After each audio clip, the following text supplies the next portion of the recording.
बिस्मिल्लाहिर्रहमानिर्रहीम। अस्सलामुअलैकुम दी Urdu Islamic teacher के प्यारे नाजरीन, मेरी बहन और भाइयों, आज मैं आपकी खिदमत में हज़रत आयशा रज़ियल्लाहु ताला अन्हा का बताया हुआ एक ऐसा ख़ास अमल मैं आपको बताऊंगा। अगर आप अफ्तारी से पहले ये एक तस्बीह पढ़ लेते हैं तो आपके मुंह से जो भी निकलेगा, अल्लाह पाक से जो मांगेंगे आपको फ़ौरी मिल जाएगा। तो माह रमज़ान के इस दूसरे ख़ास जुम्मा के दिन अफ्तारी से पहले जो है आपने 5-10 मिनट पहले ये आपने ये तस्बीह पढ़नी है। इंशाअल्लाह ताला इस तस्बीह को पढ़कर जिस भी मकसद के लिए अल्लाह पाक से आप दुआ करेंगे वो मकसद आपका पूरा हो जाएगा। जो भी आपके जहन में हाजत होगी वो पूरी हो जाएगी।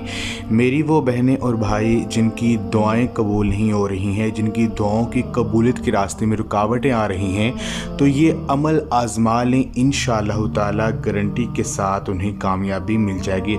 मेरी बहन और भाइयों, आज का ये अमल जुम्मा के दिन आपने करना है। जुम्मा का दिन बहुत ही ख़ास दिन है। जुम्मातुल मुबारक के दिन के हवाले से नबी पाक सल्लल्लाहु अलैहि वसल्लम ने फरमाया है कि जुम्मा के दिन एक ऐसा वक़्त होता है कि अगर आप उस वक़्त अल्लाह पाक से सच्चे कामिल यकीन से कुछ भी मांगते हैं तो वो आपको फ़ौरी अता फरमा देता है। तो वो ख़ास जो वक़्त है, वो ख़ास जो घड़ियां हैं, वो असर की नमाज के बाद की घड़ियां हैं, यानी अफ्तारी से पहले और असर की नमाज के बाद का जो वक़्त है ये कबूलियत का वक़्त है। तो इस वक़्त आपने ये तस्बीह पढ़नी है। जो अमल है वो मैं आपके साथ शेयर करता हूँ। आपने क्या करना है, ये एक तस्बीह, ये एक आयत आपको स्क्रीन पर भी नज़र आ रही होगी, इसको आपने पढ़ना है। आयत ये है, अल्लाहुम्मा अब्सुतु अलैना मिन बरकतिका व रहमतिका व फदलिका व रिज़्किका।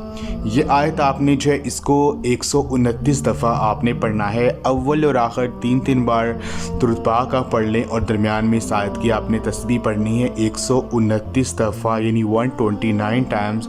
और जब अपने इस अमल को करना है, जो भी आपके ज़हन में हाजतें हैं, जो भी आपके ज़हन में परेशानियाँ हैं, जो भी मकासद है, उनका तसव्वुर आपने ज़हन में रख कर अल्लाह पाक से मांगना है। यकीन मानिए इस ख़ास दिन के सदक़े से जो भी आपके ज़हन में होगा वो आपको मिल जाएगा। अल्लाह तबारक व तआला आपकी हर मुश्किल को आसान कर देंगे।